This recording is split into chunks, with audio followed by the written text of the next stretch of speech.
I remember the moment and the words I Wow. said and accepting Jesus into my heart when I was 5.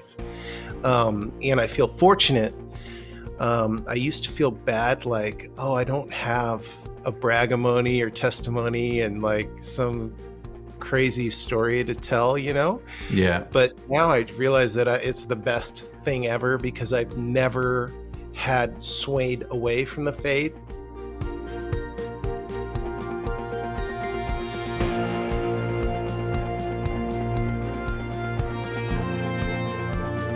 Welcome to What's the Story? My name is Matt Edmondson, and this is a podcast full of stories about faith and courage from everyday people. And today I'm chatting with the waving man on screen, if you're watching, Jared Mitchell, about his Christian journey, challenges he's faced, what life is like in business, and lessons he has learned along the way. But before we get into all things with Jared, one of the things that I love to do is give a shout out to past guests and episodes. So make sure you check out the live stream that we did where we asked the question, what does the Bible say about work? Awesome live stream that was. Really enjoyed that one. And check out the What's the Story podcast episode that we did with a chap called Brett Curry, who is a good friend of Jared's. And that one was called How My Mum Dying of Cancer Drew Me Closer to God. One of the most downloaded episodes of our podcast, actually. You can find these and our entire archive of episodes and live streams on our website for free at www.whatsthestorypodcast.com. And whilst you are there, be sure to sign up for our newsletter, and each week we will email you these links along with the notes and the links from conversations like the one we're going to have today with Jared. They come direct to your inbox, totally free. All amazing. Yes, it is. Now, this episode is brought to you by Crowd Online Church. Yeah, you know what? Not everybody wants to go to church. I get it. And not everybody can get to a church building. And this is where online church works super well. It is a safe space to explore the Christian faith. And the thing that I love about Crowd Church is that you get to join in the conversation and you get to shape it. They don't just talk at you. Super cool. So if you've never been to church before, or if you're looking for a new church, why not check out Crowd Church? The website is www.crowd.church, or you can email me directly at matt@crowd.church with any questions. I'd love to help and answer them. Oh, yes. Now let's talk about Jared. Jared, what a legend this man is, right? Jared is married to the beautiful Elena, and they are successful fampreneurs, which is a word I just absolutely love. I don't know if you made it up, but it's awesome. They've got a thriving online skincare business in the US called skincarebyalana.com, and they've been happily married for almost 19 years, coming up to the big 20. Oh yes, 2 fab kids, Malachi and Eli. Hello, boys, if you're listening. They live and work in Orange County, California. That's Jared and Elena live and work in Orange County. The boys, not so much. They live there, but I don't think they work unless, I don't know, maybe they do things differently in Orange County. Anyway, I am super curious to get in this conversation with Jared, and I'm really keen to dig into his story. So welcome, my US brother. Thanks for joining me on the podcast. Great to have you here. How are we doing? We're doing good. Thanks for having me. It's going to be hard to follow up after Brett Curry, I tell you what. I think you and Brett have got a serious bromance going on. Whenever I talk to Brett, he's just like, Jared, he's my man. And then you're each other's biggest fans, which I really like, actually. It's quite a lovely thing. I'm definitely his fan because, I mean, what does he have? Like 8 kids? Yeah, He's 8 kids. Life. Like I can't do anything as good as him. It's impossible. Maybe. I don't know. Can you surf better than he can? I think you probably can, can't you? But barely.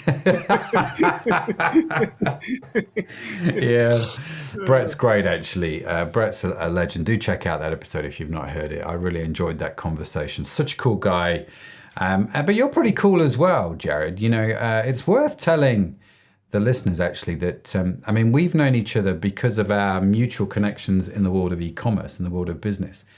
But last year, because we're in the new year now, in 2022, Zoe, my daughter, and I, we flew out to the States on this mammoth dad and daughter trip. and we flew 12 hours in a very cramped airplane. And our first stop was to come spend a couple of days with you guys. It was the first time we'd met. We'd been on the plane, we stank, we were jet lagged, and you were very kind and gracious to us. And it was lovely to get to meet you guys and the family. Yeah, I hope you guys come out again soon too. That was like a highlight for us to host you guys, for sure. Yeah, yeah. it was an awesome trip, man, and you guys are super kind. So, yeah, I'm looking forward to this conversation. So, you live in a beautiful part of the world, very close to the beach. You're a bit of a surf dude, right? Have you always been a surf dude?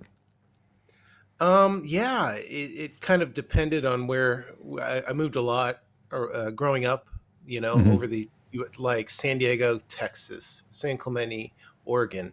But I think the Beach, only place middle of the I didn't, states. Yeah. yeah, the only place I didn't surf was Texas. But yeah, I've always been a little bit obsessed with the ocean. And truth be told, I did just get out of the water about an hour ago. Yeah, that does not surprise me. If Tim Bond is listening, who's a very good friend of mine, he pastors a church over in Jersey, the small island off the coast of England, not New Jersey. You and him are so similar, just a love for surfing. And in fact, if you're watching the podcast on YouTube, on the wall behind you, I'm assuming that's a surfboard. Oh yeah, it is. You know what? I could do this too because this is kind of cool. This is the first board. Whoops, wrong way. That I ever learned to surf on. Wow. Yeah, and so I kept it somehow by the grace of God over the years. It survived, and I thought it'd be cool to hang up my surfboards on the Yeah. ceiling. And then Yeah. also, I wanted to show people how cool I was when I was a kid. So I put all of my soccer trophies. And I thought that'd be really like get me ahead in the business world when I show people like the office. Yeah, yeah, totally. All your Yeah. trophies, they'll be like, man, this guy knows how to achieve, right? Right. He's legit. Totes legit. But did you say they were soccer trophies? Yeah, yeah. For example, um, first place, Division 5, 1993. That was a Wow. good year. Yeah. Yeah. Yeah, yeah. This is one of those things I didn't know about you. I didn't realize you got soccer trophies. I didn't think anybody played soccer in America before, like, I don't know, maybe 5 years ago. Yeah, I don't know how to play it anymore, but I'd love to go see one of those games. It seems like a lot of fun. You fill the stadium up, people are going Yeah, yeah, crazy. yeah. Yeah, yeah. You should. When you come over to the UK, we'll go watch Liverpool play. Okay, I've let's just do it. I've just alienated most of our English listening audience. Liverpool, why Oh Liverpool? no, Yeah, well, they it's a don't big like. deal. Yeah, no, it is. In terms of which football team you support over here, it's. They often say that football over here, or soccer as you would call it, is like a religion. So it's yeah, you have to be careful with who you affiliate with. Okay. Anyway, we'll go watch a Liverpool game. So let's start with your journey to faith then. How did you become a Christian? Were you surfing the waves one day and angels appeared to you as you were cresting the waves, or was it a little bit more straightforward? I would say more straightforward. I think it really started for me. My parents accepted Jesus during a movement out here that was going on, which ended up being a Calvary Chapel movement called the Jesus Movement. Hmm. And they accepted Christ when they were in college and dating, and they were married soon after and had kids young. And right out the bat, they just every Sunday it was church. And at the time, we were going to Horizon Christian Fellowship in San Hmm. Diego. And my teacher, Miss Peggy, who I used to call Miss Piggy, but she didn't mind. Well, she didn't Just mind. yeah, Wow. and she was the neatest old lady. And she asked one Sunday if we wanted to accept Jesus. And I was 5 years old, and I remember the moment and the words I Wow. said and accepting Jesus into my heart when I was 5. And I feel fortunate.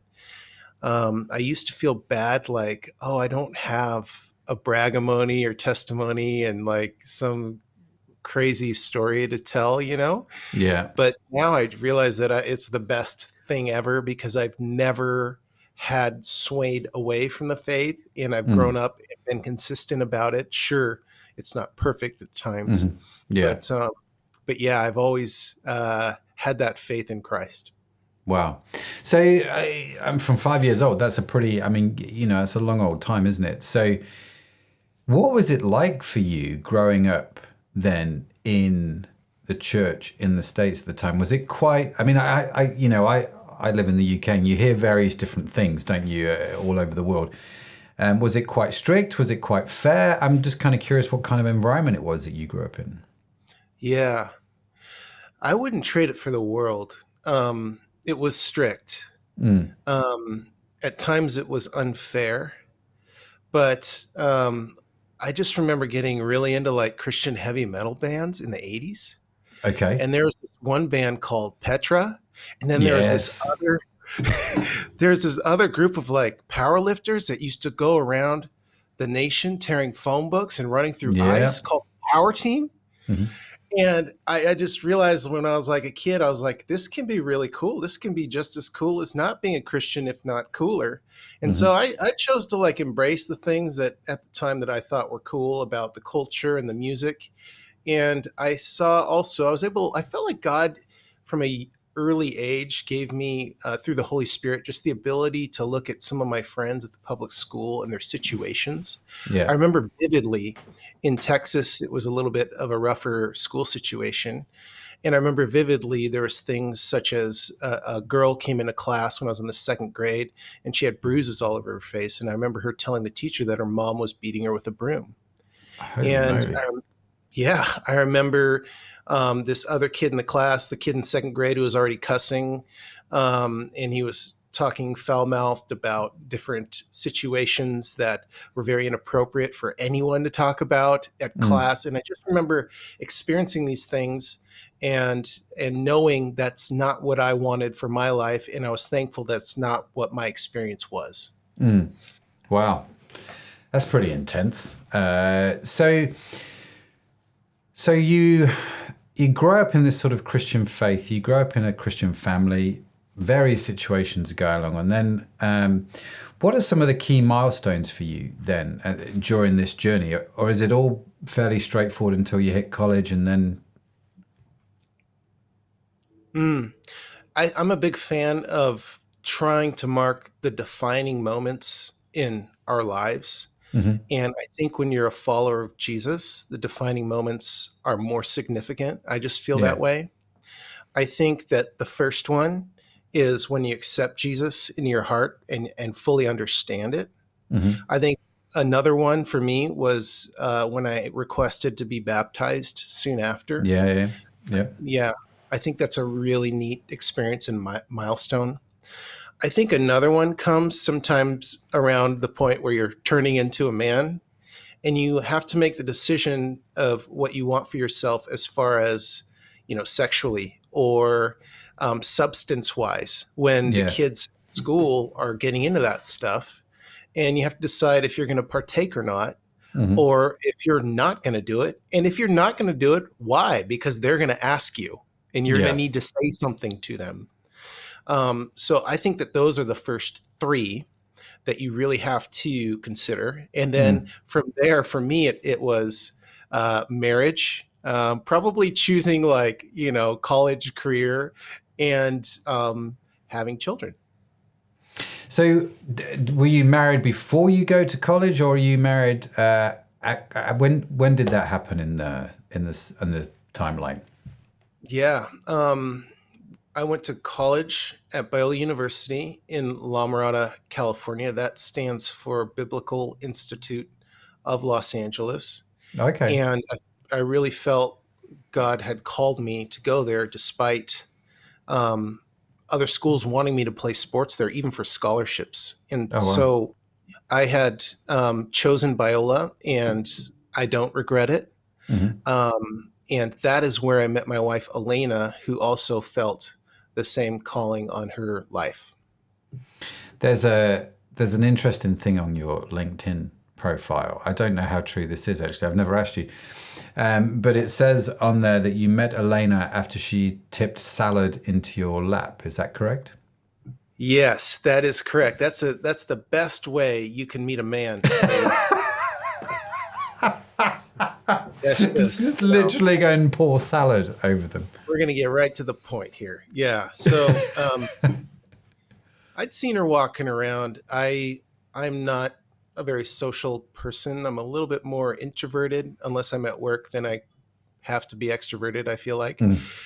But she tells a story where like she was passing me on the sidewalk and I looked the other way and went the other way and like purposely avoiding her. I think my philosophy was I'm going to pray about this.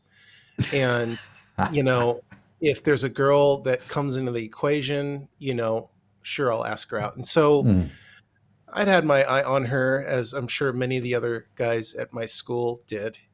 Um, and I'd seen her, we had mutual friends in the cafeteria looking for a place to sit, and something I was talking to a friend, and something told me to go grab a table. So I picked up a table and brought it over, which they all sat at, and the tables were heavy. I'm kind of a bigger guy, and so it kind of like I didn't mean to draw attention, but it kind of like drew attention, and I was like, whatever. So I just sat down, and she was next to me, and instantly there was this really cool connection. She did spill salad in my lap, but that definitely was not why I asked her out later. We got along right away, Hmm. and it was the strangest experience, Matt, because we didn't know this at the time, but we had both been praying in college, Lord, just show us.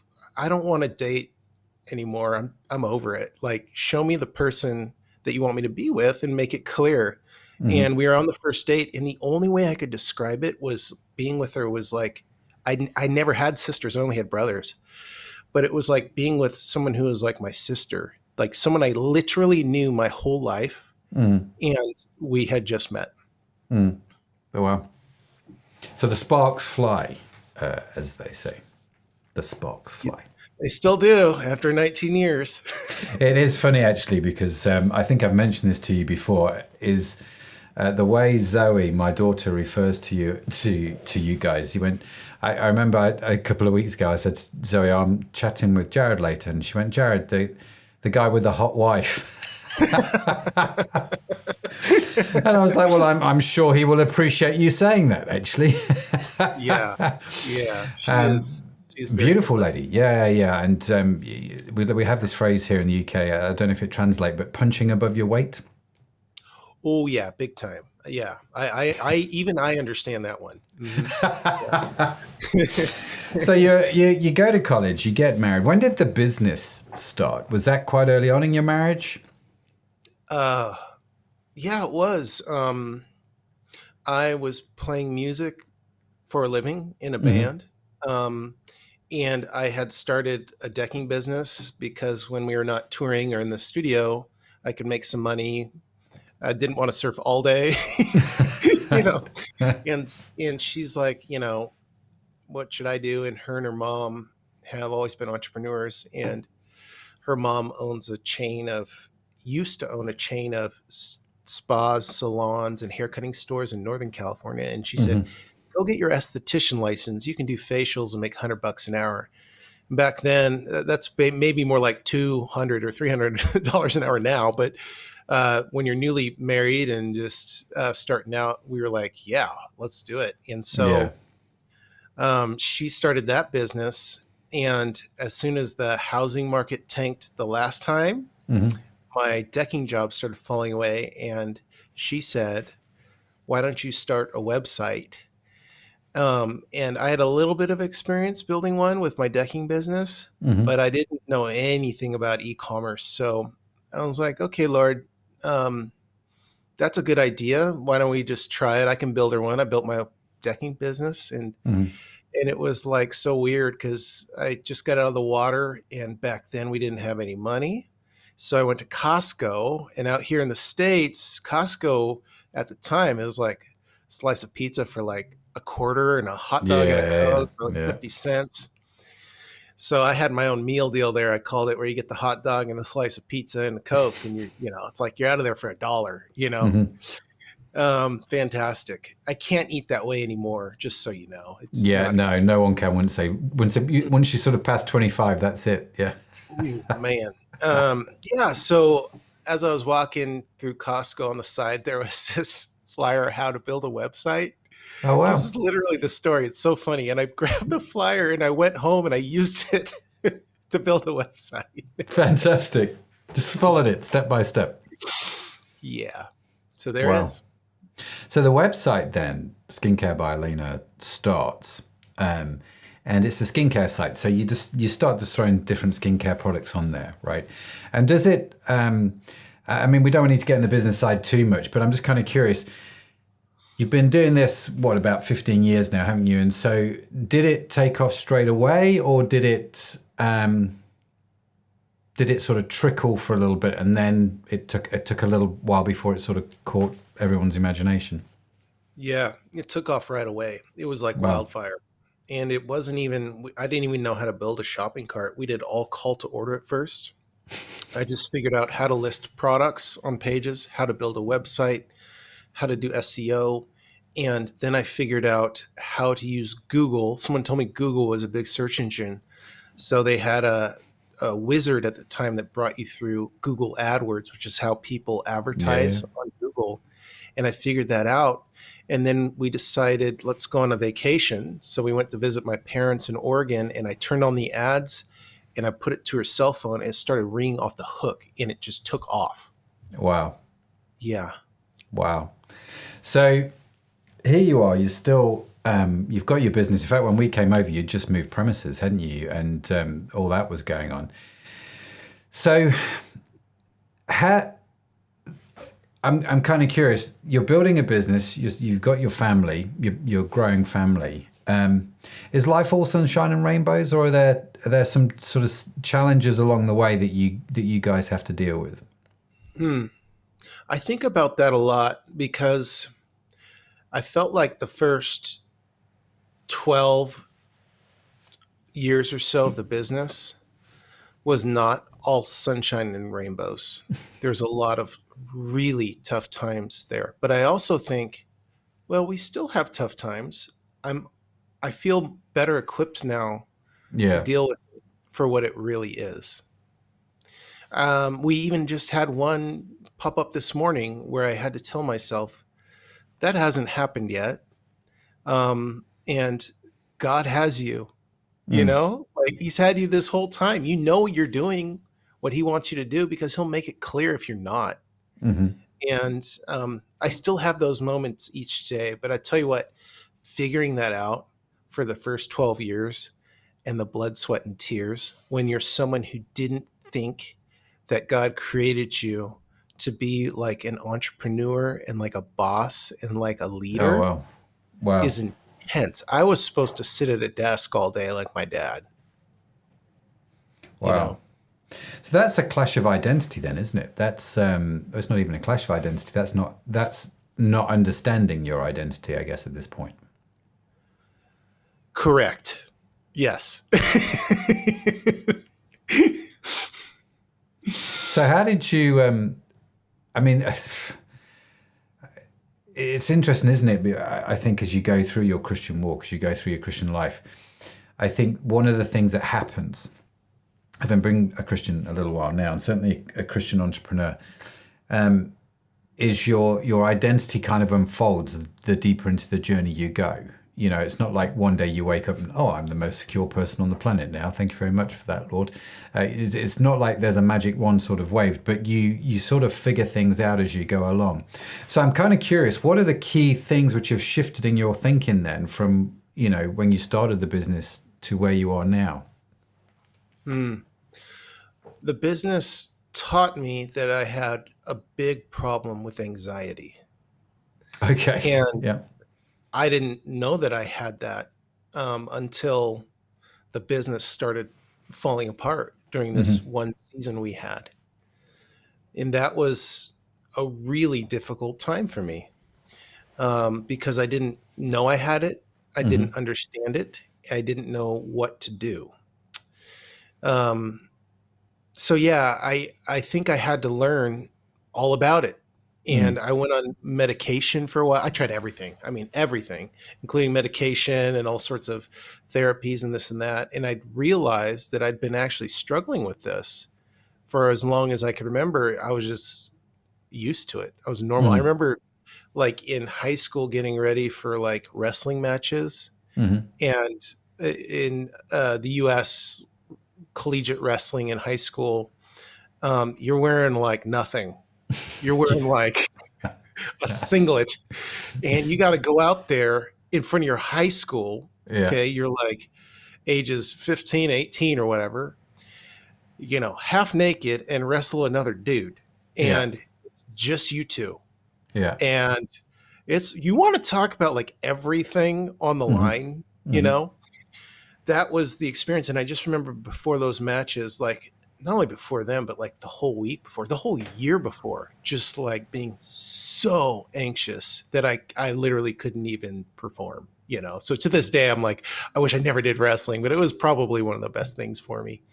So fast forward in the business world, Mm. we were going through this time where I thought we were going to lose a business. Google gave us a penalty.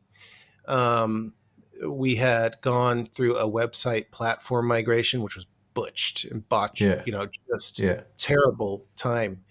And there's some other things that sort of were thrown on at the same time.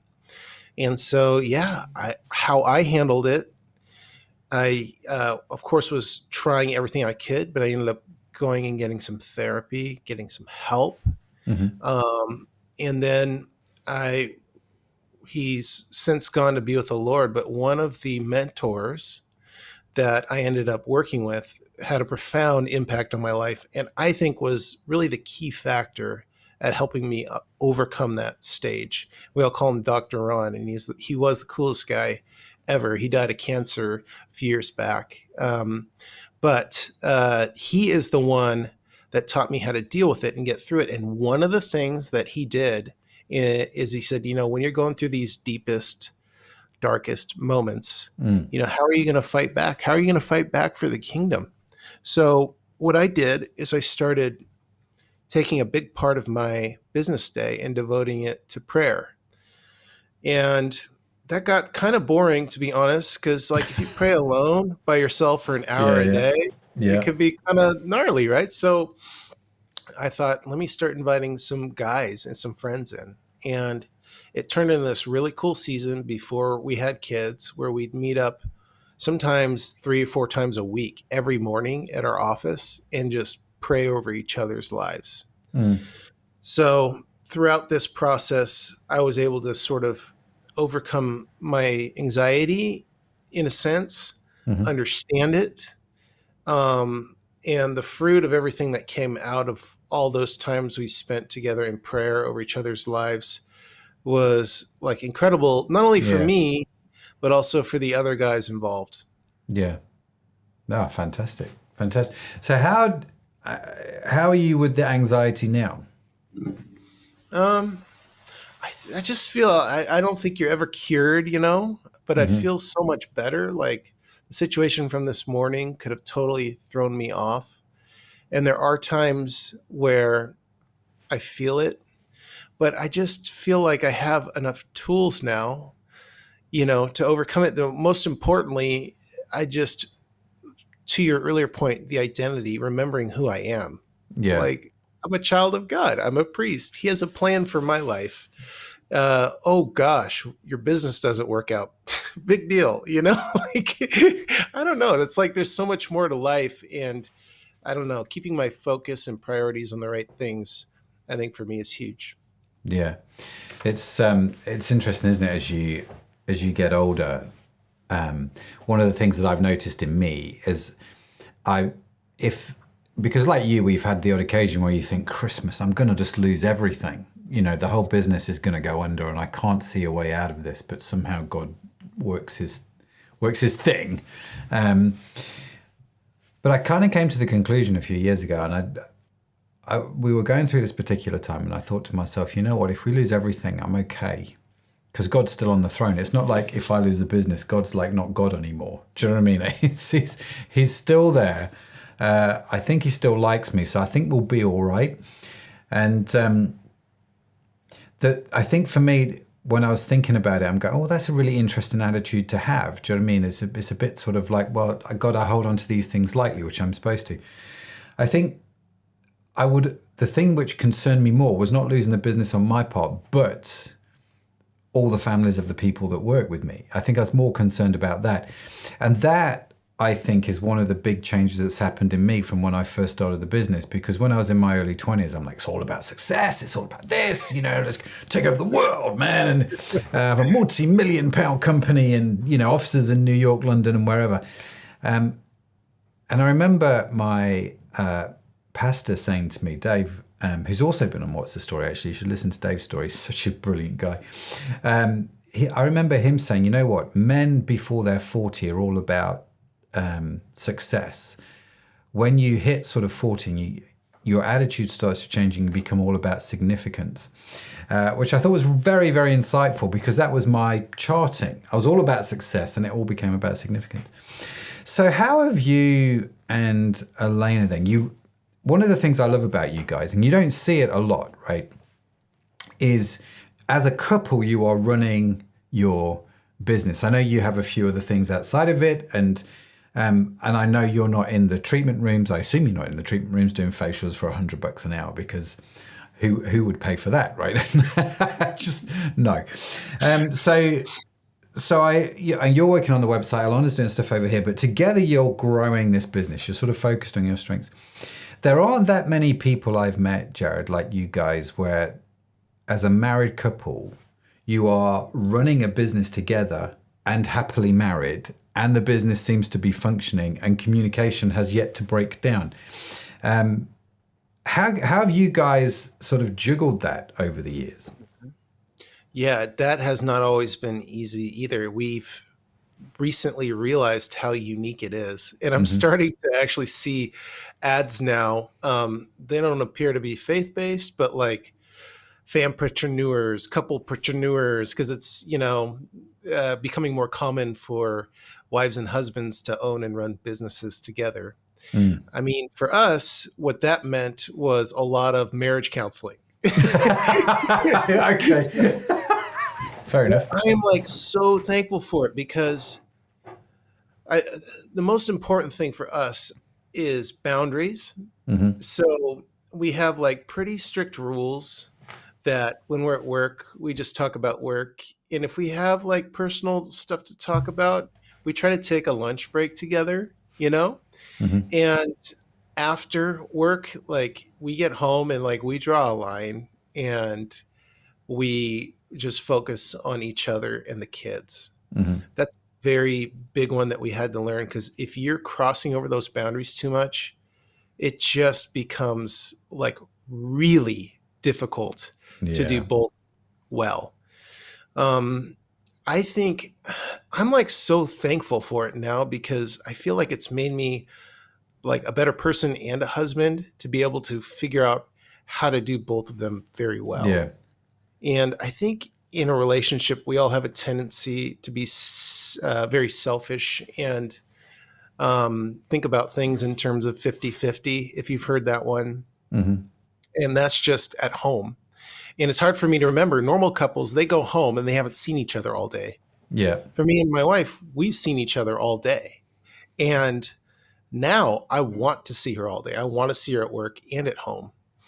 And you start that 50-50 mentality, we all go through it, and you start to think both at home and at work what I'm better at and what she's not as good at. Like, so like imagine doing that at home, but then imagine having to work with that person and realizing in a business sense what they're good at versus bad at. I had this like mentality for years, and through a lot of like, counseling and stuff, had to realize that like I was really bad at stuff in both areas as well. Yeah. I tend to like rush and execute and get a million things done. And she tends to not work as quickly and take her time and put more thought into it. And oftentimes she'll end up making a way better decision than I would have in just getting it done. That's at work, right? At home, she tends to be a little less organized. I'm more organized. And, there's just these differences that we've really Hmm. had to work through. And I've had to realize I'm not better because of some of these things. I'm just Hmm. different.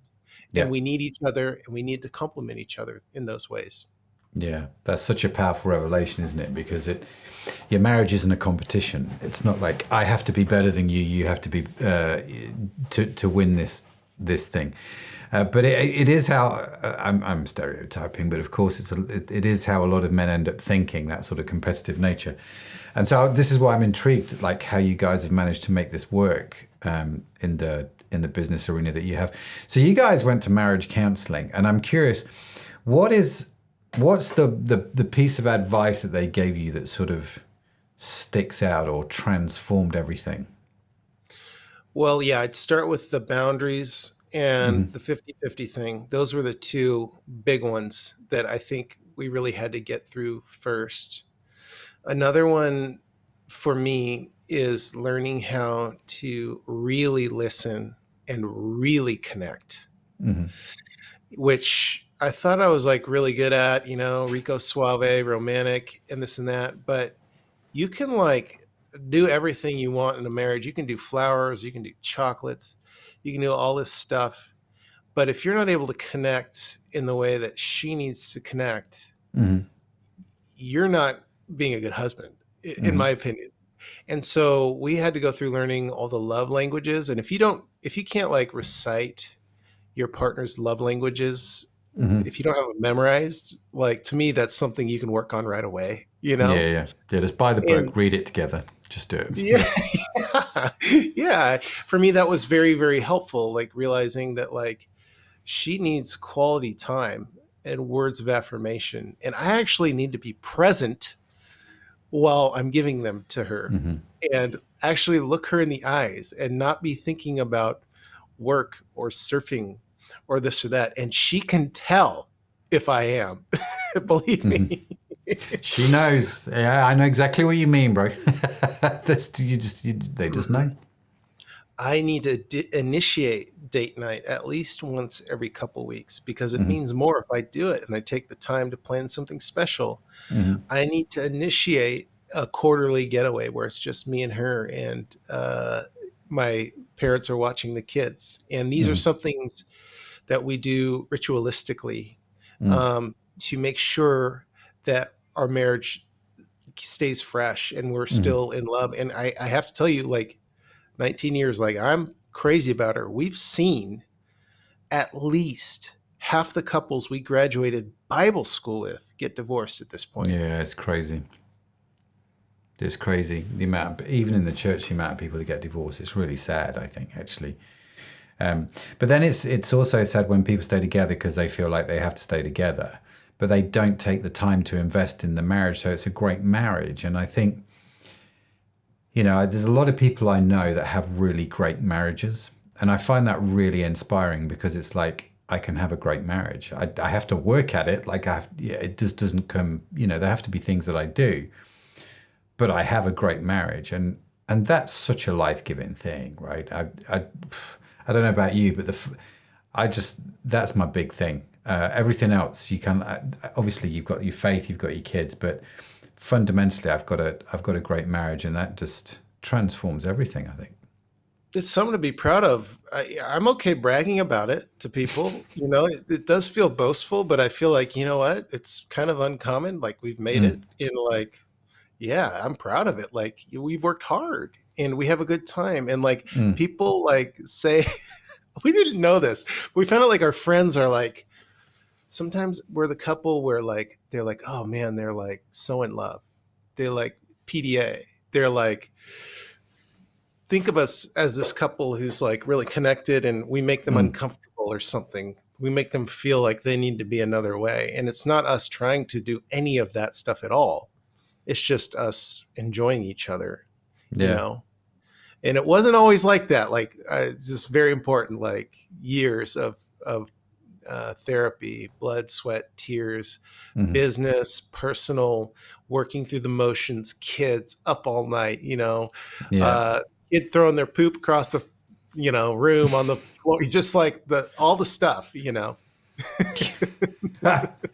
Yeah, yeah. No, I mean, it was when we were with you guys hanging out. I really enjoyed hanging out with you both because it just felt really. You reminded me a lot of me and Sharon, and I just thought this is lovely. As a couple who actually like to be with each other, and that's quite nice. So let's dig into your kids a little bit. So the kids come along. Were there any challenges there? Oh, obviously, throwing poop across the floor was annoying. Not really a challenge, but what did you guys have to deal with? Yeah, yeah, to me, our first son completely changed my life. Mm, And not maybe in the ways that people normally say. Sure, you walk out of the hospital and you don't know how to work the car seat and you feel like he's too small to bring home, and your whole life has changed and all that stuff. And but at the age of roughly 4 or 5 years old, he was diagnosed with autism spectrum disorder, mm-hmm, short ASD, or people just call it autism oftentimes. mm-hmm. And thankfully, these days, it feels like there's more understanding around the diagnosis and what it means for a person.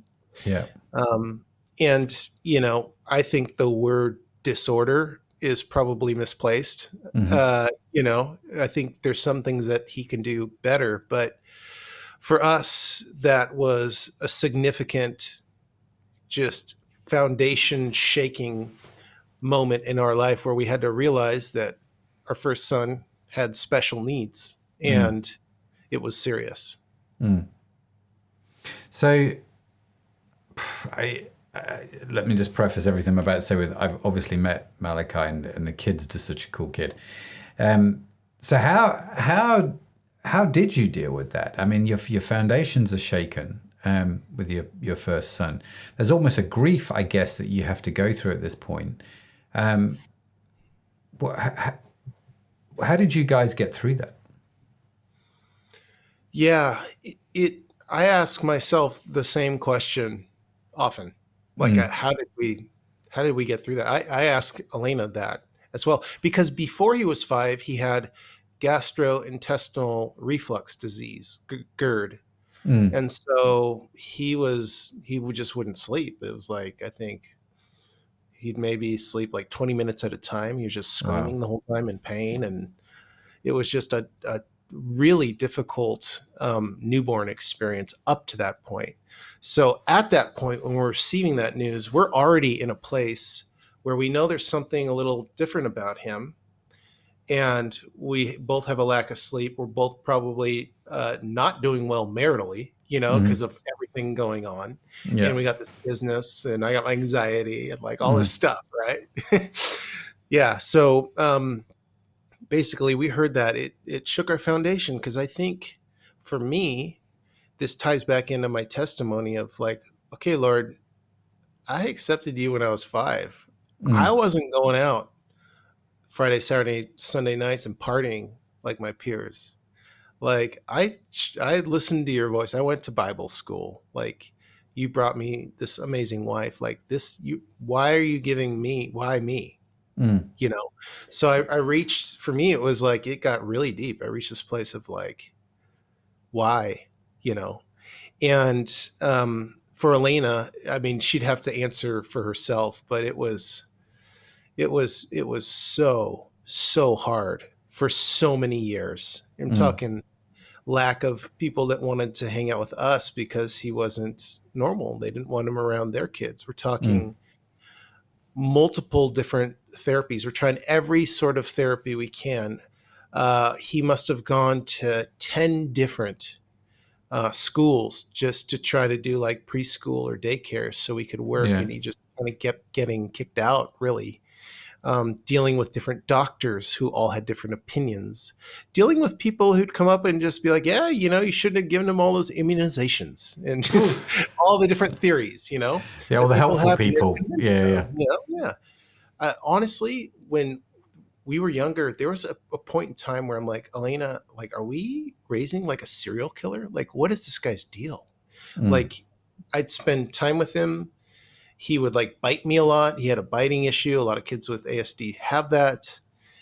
talking so much of a monetary investment. Like, I'm just like, I don't know how we afforded all this stuff. Oh my gosh. So every morning for about 10 years, it was a struggle just to get him ready for school. Wake Mm, him up, convince him to eat, brush his teeth. He would just sit there and just stare. And I tried everything. I tried yelling at him. I tried massaging it. I tried like being nice, being mean, being angry, being loud, being quiet. And man, it was just an incredible struggle. And it's only something that you can really understand if you've had experience with it.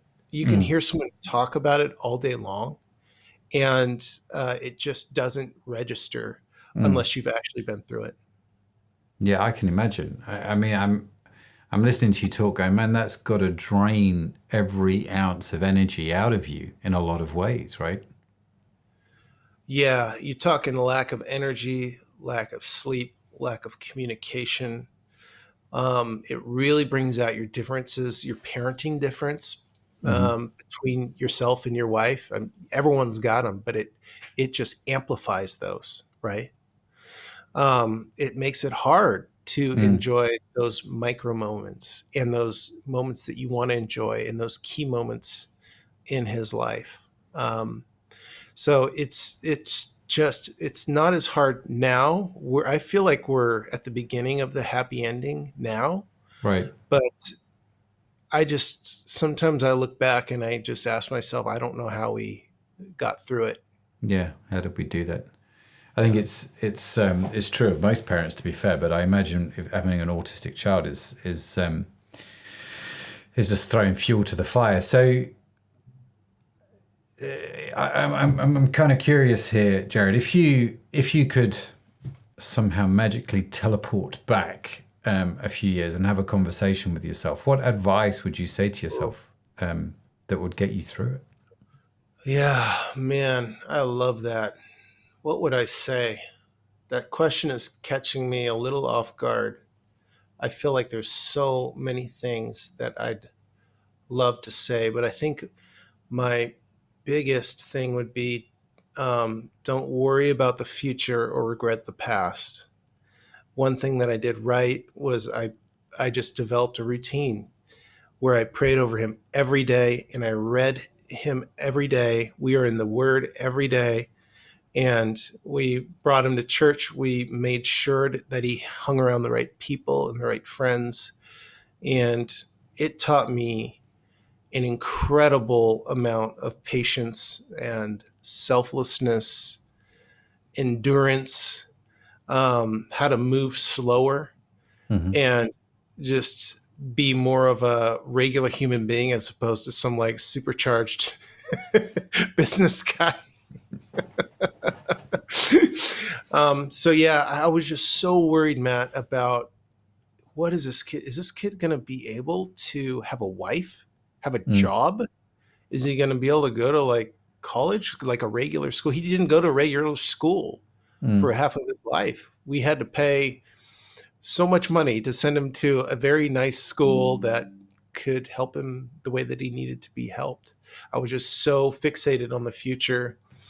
I guess I'd go back and try to just give myself some assurance. Yeah, yeah. It's yeah.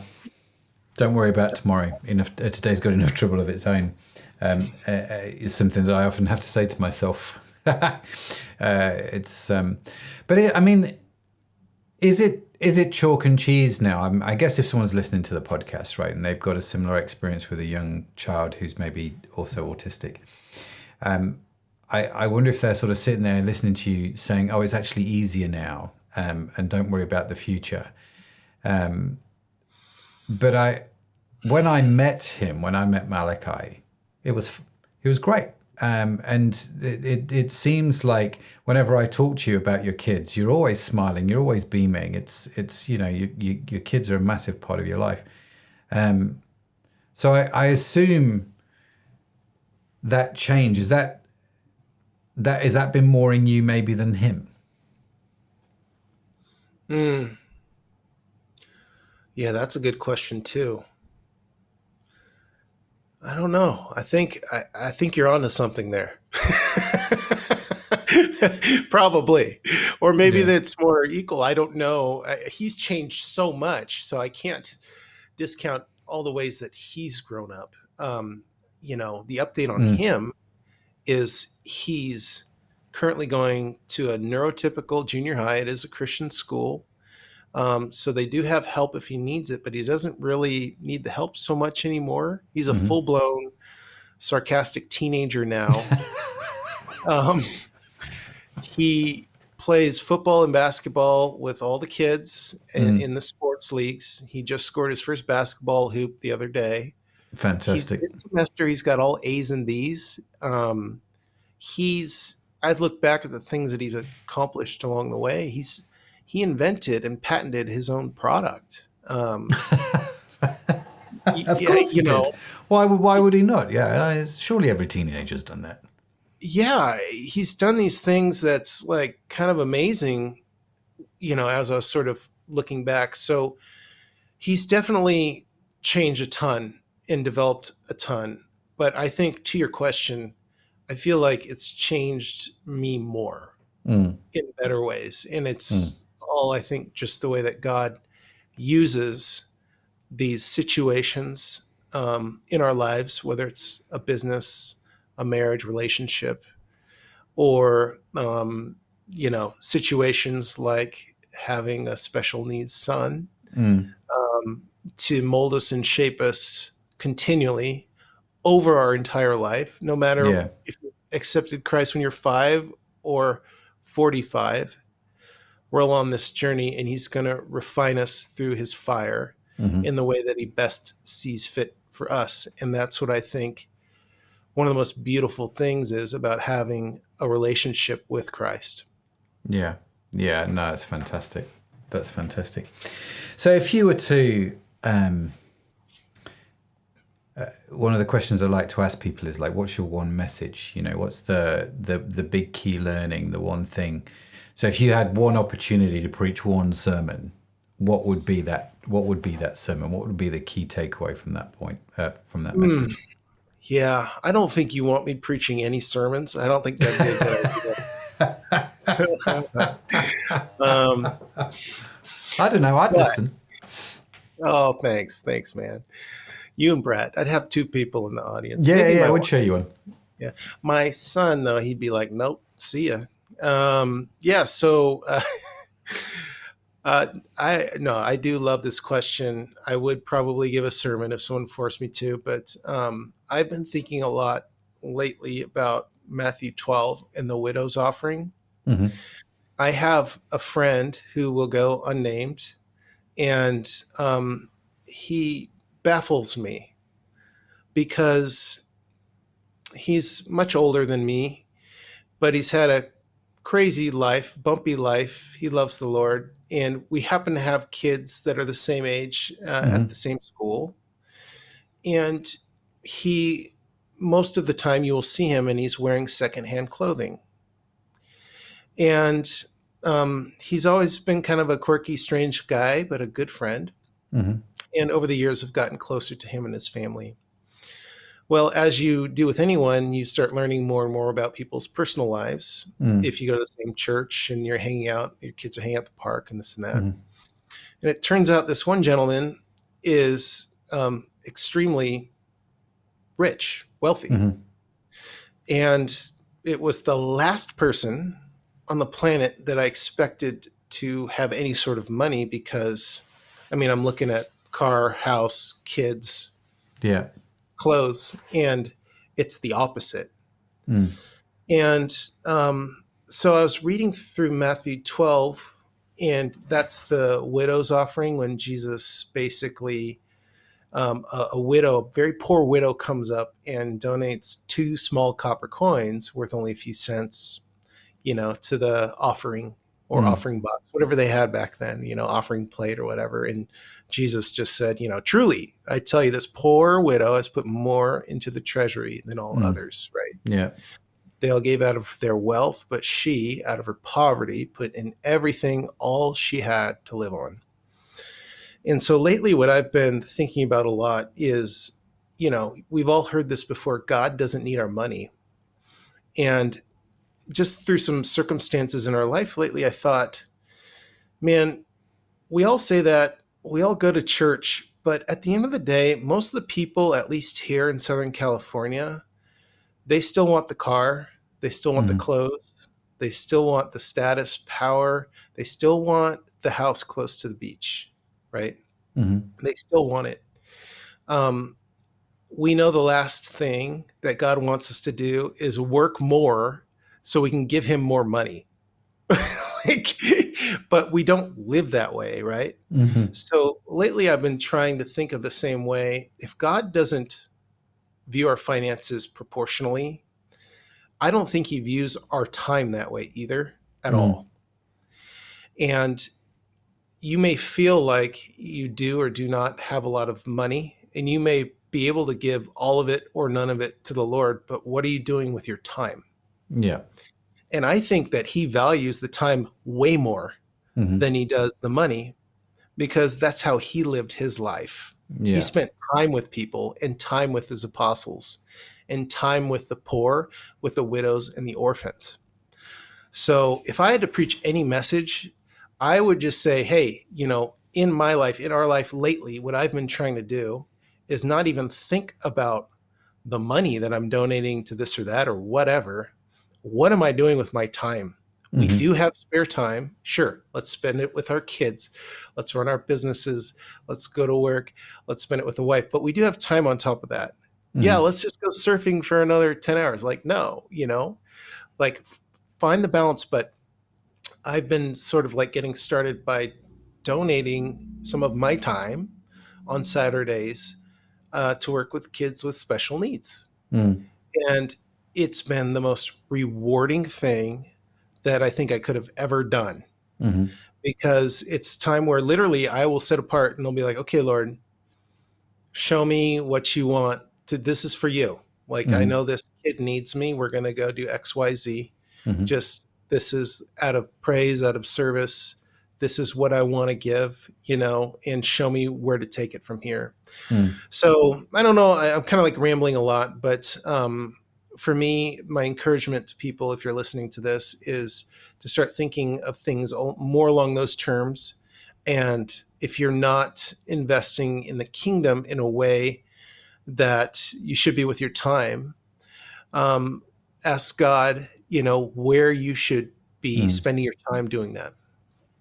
Yeah, very good. Super powerful, because I think it's one of the things that in the modern culture, it's almost become a taboo topic. Do not challenge me about how I spend my time. Don't challenge me about how I spend my money, and don't challenge me about how I spend my time, because it's none of your business. And don't ask me to do stuff, because I think we've become a culture of, what's the word I heard the other day? Atomization is the word I heard. It's a very fancy word, and we become these sort of breakaway, these individuals, and we see it in the church. Actually, more and more people are giving less and less time to church, and we're using arguments like, well, I've got work pressures, I've got family pressures, I've got this, that, and the other. And they could be right, they could be genuine, they could be real, they could just be an excuse. I don't know your circumstances. But it is very insightful, I think, in terms of where modern culture is at, in terms of that's what is happening, and we see that happening in the church. And what you're in effect here, what I'm hearing from you, Jared, is the exact opposite. It's like, no, as Christians, we have to be intentional about using our time to build the kingdom of God. What are you going to do? How are you going to use that time, right? And how are you going to use your talents during that time? That's fascinating. I really enjoyed that. That was great. You should definitely preach more, bro.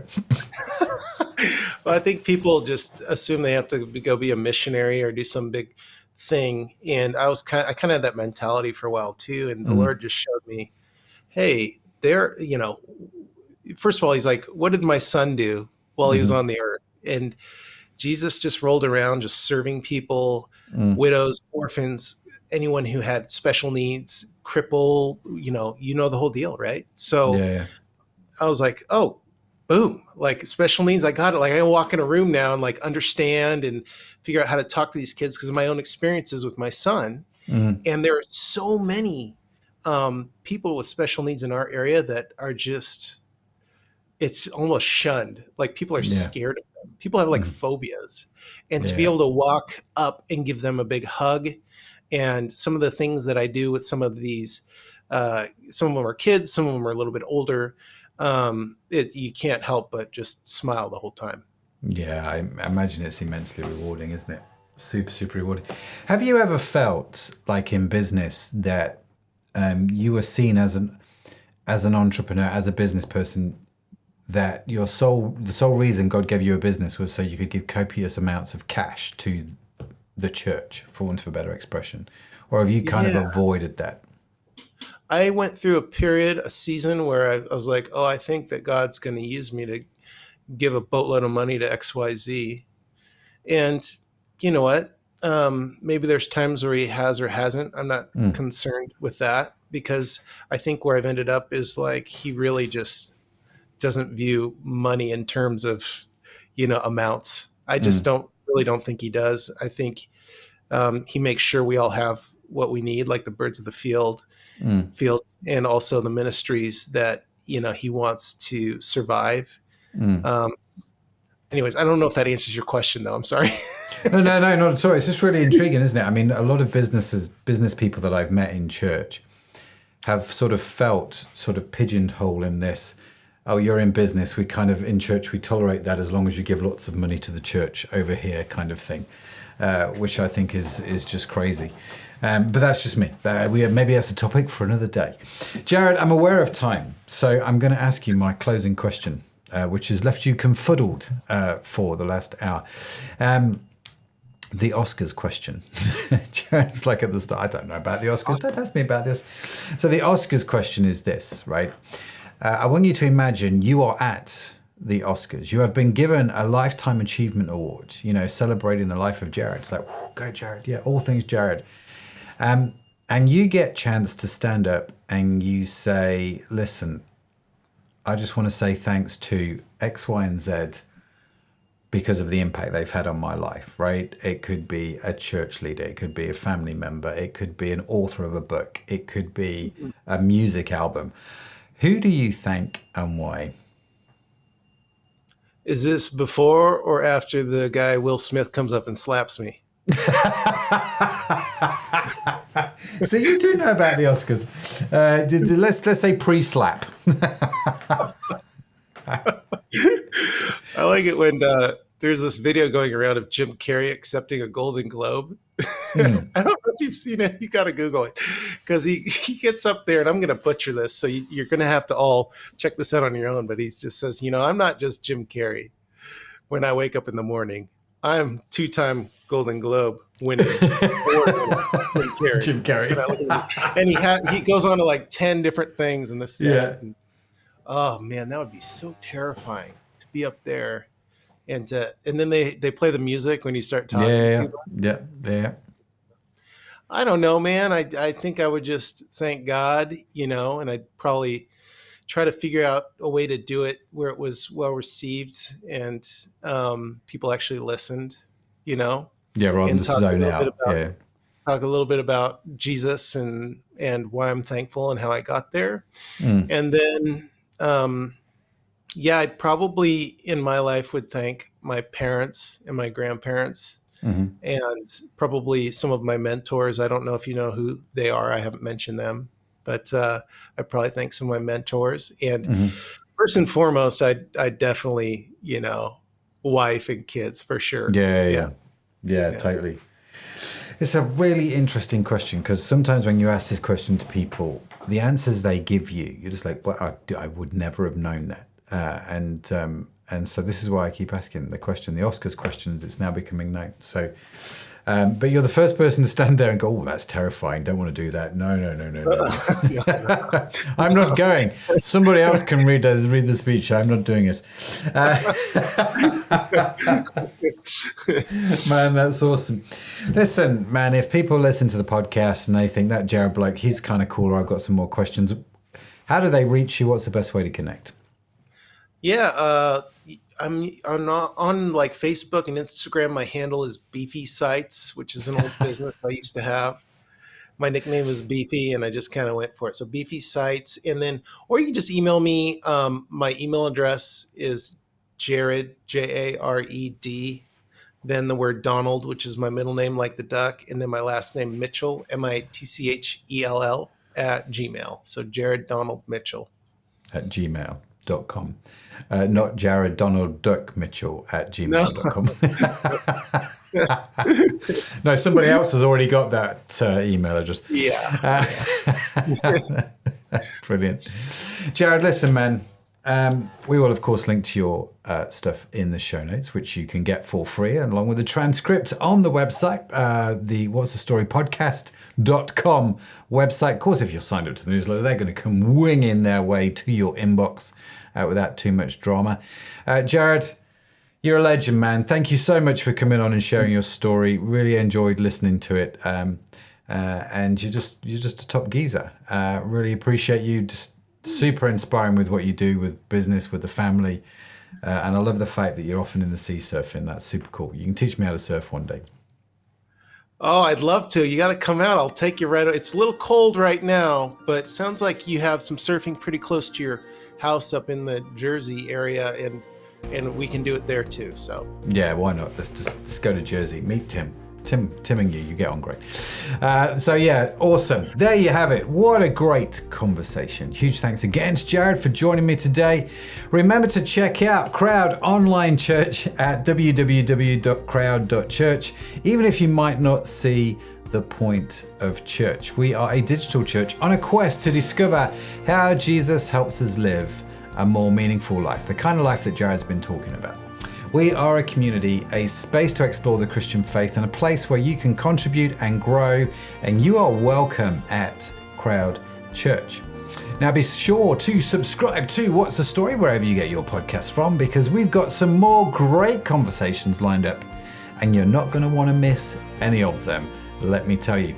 And in case no one has told you yet today, you are awesome. Yes, you are. You are created awesome. It's a burden you just have to bear. Jared has to bear it. I have to bear it. You've got to bear it as well. What's the Story is produced by Crowd Online Church. You can find our entire archive of episodes on your favorite podcast app. The team that makes this show possible is the wonderful, beautiful, talented Sadaf Bainon, the amazing Estella Robin. We've got Tanya, we've got Tim, we've got Joe, everybody at the office, all legends. Our theme song was written by Josh Edmondson. And if you would like to read the transcript or show notes, as I said, you can get them for free on the website, what'sthestorypodcast.com. Like I say, you can also sign up for the weekly newsletter and get all of this good stuff direct to your inbox. That's it from me. Thank you so much for joining us. Have a fantastic week wherever you are. I'll see you next time. Bye for now.